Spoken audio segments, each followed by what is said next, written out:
6 डिसेंबर 56 साली वेळ कशी ती हेरली, दुष्ट काळाने भीमरायांची प्राणज्योत ती चोरली, दुष्ट काळाने भीमरायांची प्राणज्योत ती चोरली। बुद्धं शरणं गच्छामि,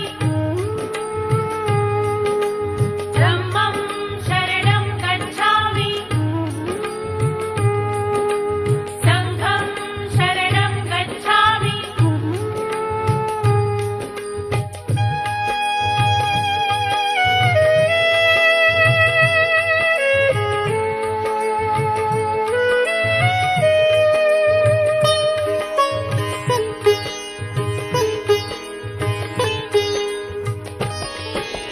तपून बसला होता काळ,